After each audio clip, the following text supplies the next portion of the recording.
Michael Yezerski is one of the most exciting voices in film and television today. Welcome to Composer Talks with White Bear PR, Michael. Thank you. Thank you for that introduction. That's very nice of you to say. Oh yeah, well, no, you're a great composer. We're happy to have you here on the show. A recent nominee of the ASCAP Composer's Choice Award, Yezerski's recent projects include the Netflix film Feel the Beat, Deputy on Fox, and the upcoming David Ayer film The Tax Collector. Michael, at what point in your life did you decide to pack up and move to Los Angeles? I'm always curious about this journey. Yeah. Well, I guess it began in 2002. I'm talking about the entire LA arc, right? So I just finished. I just graduated like a year or so before at the Australian Film, Television and Radio School, which is sort of like, I guess one of the most famous places to go in Australia for, film and TV.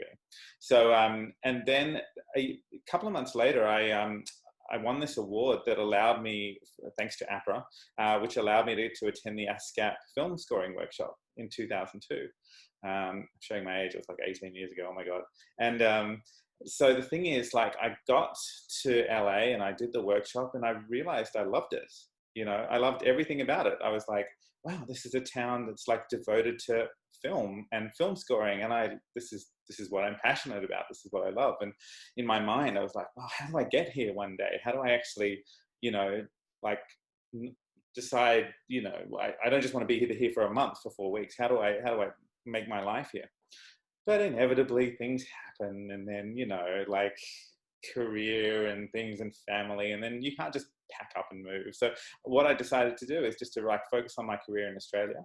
My first feature did really well. It was called The Black Balloon, and it won, a bunch of Australian Academy Awards.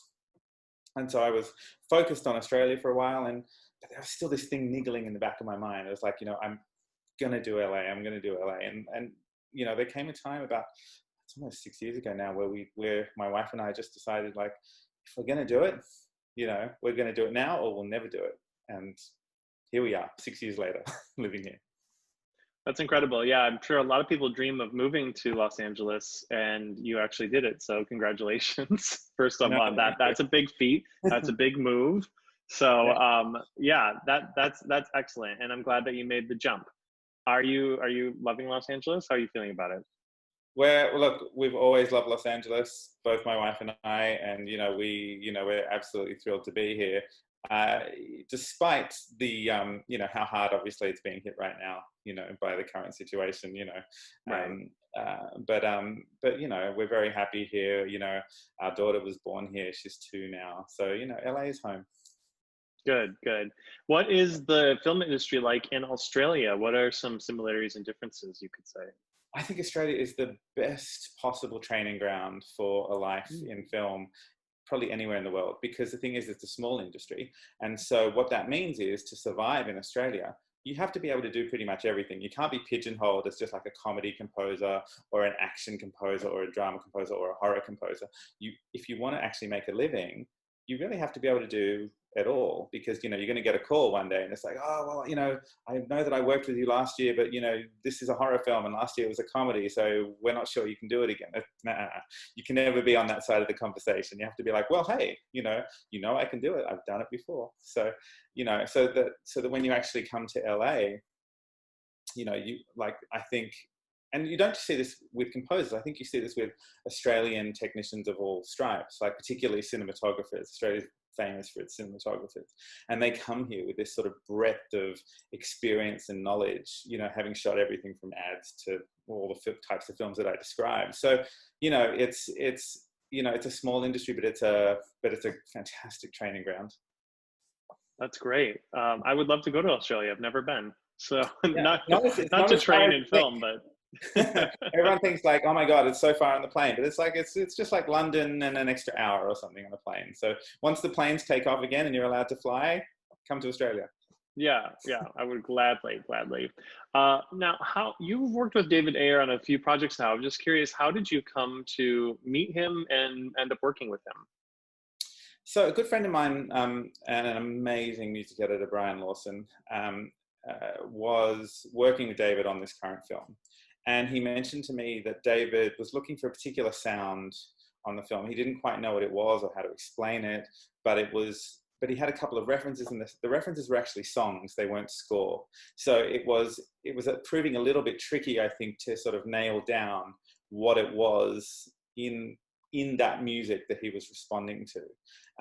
But when it came to me, I just heard something, and I can't even remember what the songs were, but I remember hearing something in them that I was like, I think I know what he's going for.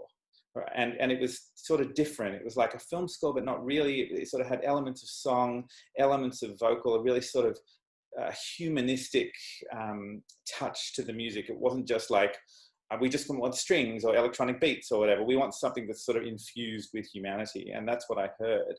And so I put together just a couple of pieces and I just sent them to Brian. And I was like, look, you know, if you have an opportunity to play them to David, please do. And the rest is history. That's incredible. So I'm sorry, that was a music editor, or Yeah, Brian's a music editor. Yeah. That's wow. Right. Yeah. So let's talk about music editors for a moment, because I feel like it's a job a lot of people don't talk about, and obviously they're very influential, because I was just talking to somebody the other day that said that the music editor introduced them to some director, and then boom, they're working. So I'm just like, how are music editors involved before a composer? Well, I mean, that's the thing. I think a music editor is somebody who works very, very closely with the director and the producers to often they find the tone of the film during the edit before a composer has been hired. Sometimes they'll even, come on board pre-shoot just to throw around ideas. A director might call up a trusted music editor and say, hey, I'm looking for a sound. Can you put together a playlist, or just give me something? And then obviously, when they have pictures to work with, they work very closely. The advantage, I think, from a studio and a director perspective is that you can nail down the tone of the film and the type of music you're looking for before you have to make a decision on the composer. And so I think that gives, that can create a sort of a safe space to, identify the tone and sound of the film without having to, sometimes, it can be tricky to hire a composer, especially like you hire someone that's the wrong person, or it's like they don't know how to write or find the music that you're looking for. So a music editor can help in that regard. But so they're massively important. The job it's a really difficult job, massively underrated as well. So, I have just the highest respect for music editors and what they do. How do you meet music editors? Well, I guess, how do you meet directors? How do you meet, I don't know. You just, I think like anything in the industry, it's relationships built over time. It's not something that you just necessarily call up. Hey, I saw you. I mean, sometimes it works. Call up on. I saw you on IMDb. Hey, you're the music editor from Game of Thrones. Let me send you. Let me send you. It doesn't usually work like that. No, I like everything else. It's a slow process. It's a marathon, not a sprint.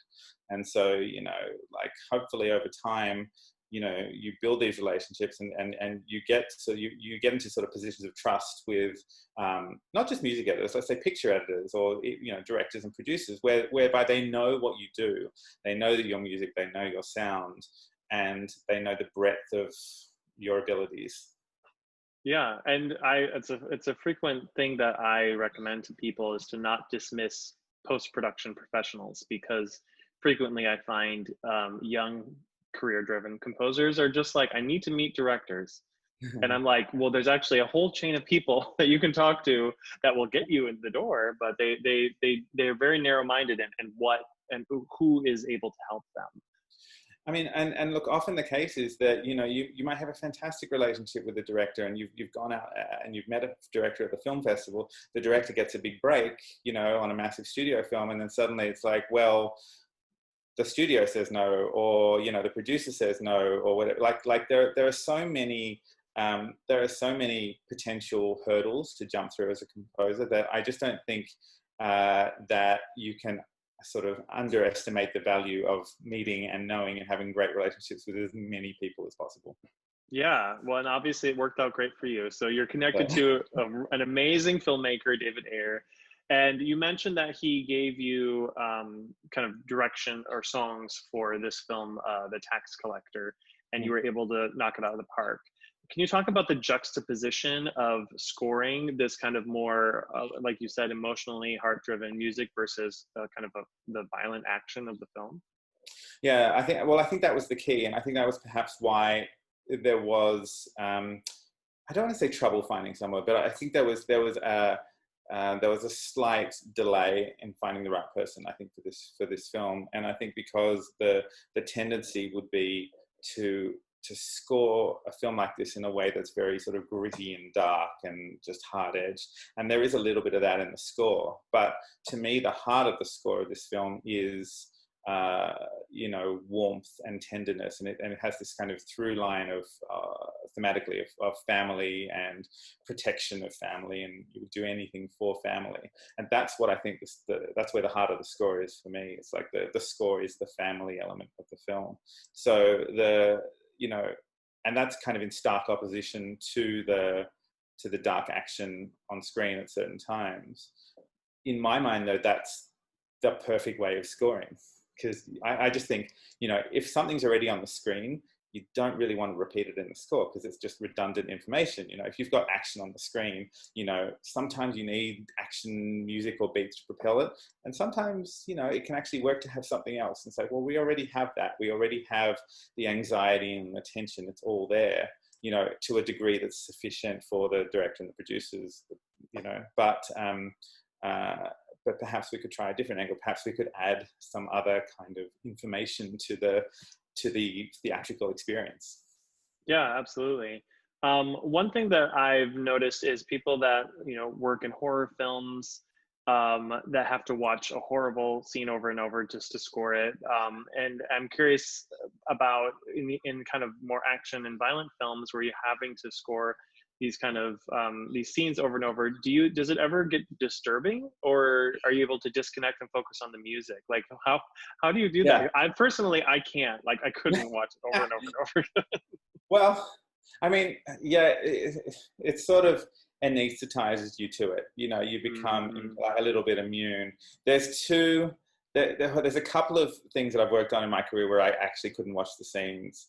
And whenever I like this, there's not one of these scenes in this film, thankfully. But what, like, I've done a horror movie and they had like fingernails being ripped off a finger, and I just could not watch that. And I knew it was fake. I knew it was like blah blah blah. I just, like, every time, this was a horror movie that I did back in Australia for a good friend of mine, and it's just, we would come to that scene and I would be presenting the film to him, and I would just like turn away, and he was laughing. He's like, "You have to watch this. You have to watch it." I was like, "I can't." So, and it's like, there was way worse violence in the film. Like, there was crazy violence in the film, but to me, it was like the fingernails thing that I couldn't watch. But the other film that I had a lot of trouble with, I did a documentary a few years ago for HBO called "Only the Dead See the End of War," and I mean, that was difficult and it was disturbing. And I think the thing about documentary as opposed to narrative is that obviously it's real. You're filming things that have actually happened. The violence in that documentary has actually happened to people, and that was psychologically pretty difficult.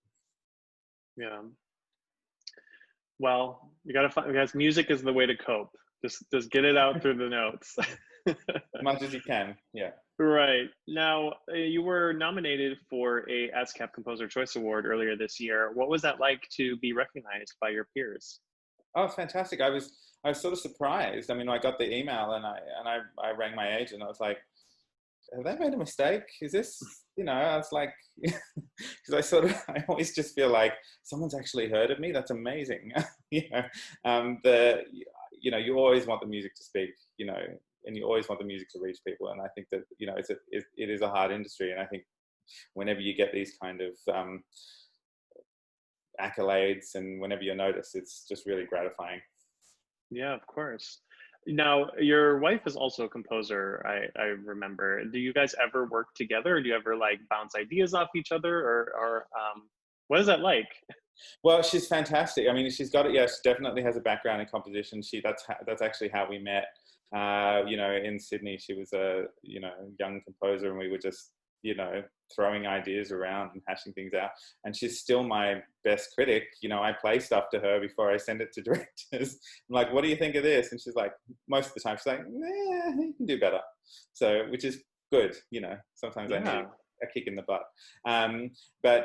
Yeah, so it's lovely having, you know, that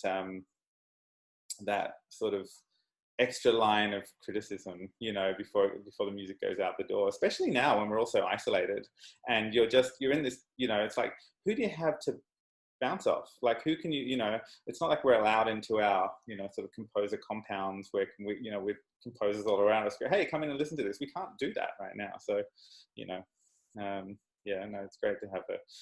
But she actually works at Paramount now, so she's an exec. So she's moved. Great. But she's, like I said, she's still the best critic. Yeah, no, it's great, especially because you know that she's got your interests best at heart. You know, anything that she says is going to be very constructive criticism. So it's got to be great to have that kind of you know, partner to help you out. Like constructive, but also like probably like the harshest criticism, you know, as well. You're going to get. Start over. She's very gentle. Like, no, she's very gentle. I don't want to like paint her in a bad light. No, she's fantastic. But you know, it's like it's more like, you know, when you live with someone, you can read them really well. You know, so it's like, oh, okay, you don't like it. All right, cool. Right. Do you have anything that you're currently working on or anything coming up? I've got a few things. I can't really talk about them yet because I haven't signed the contracts. So, but they're in development stages. Look, as much as we can work on anything. I mean, the thing is, right now, you know, there's actually quite a ton of projects that I have been in talks with that have just been shut down, as you would imagine. So productions that I think were slated even to shoot overseas, and all that's been shut down as well. So, fingers crossed. Yeah. You know, absolutely. What's a dream project for you that you would love to work on? Wow. You know, it's funny. I feel like I have worked on some dream projects. The Tax Collector is one of them. Blind Spotting was another one. My first feature, The Black Balloon. You know, like I never would expect that my first feature ever would have won the Australian Academy Award for Best Picture, but it did. The Lost Thing won the Academy Award, the short film that I did. So there's been lots of career highlights. So I try not to have wishful thinking about what comes next, because I find that that's like in a way a little bit unhelpful, you know, and because you're always sort of like, oh, I really wanted that film and I really want that type of film and why haven't I got it? So I think I tend to be more like, I try sort of more of a realist about these things. And I look at, you know, I try and get excited about the projects that are sort of in my orbit. Like, you know, a director who I've been working with has something coming up, and it's invariably going to be bigger than what they did last time, because that's, you know, continuing to work. So, you know, we did a $20 million film. Now we have a $40 million film, and we have a huge effects kind of budget, you know, visual effects. And so I'm like, oh my God, the possibilities of what I could do would be amazing. So, you know, that's the wish fulfillment, and the wishful thinking usually comes in the realm of like, you know, what's in the orbit, and you know, I start thinking about what I can do with it. Well, great. I want to thank you so much for taking the time to speak to me for Composer Talks with White Bear PR. For those of you watching, make sure to check The Tax Collector. Comes out August 7th. And check out Michael's music on Spotify and all around. Thanks. Nice chat.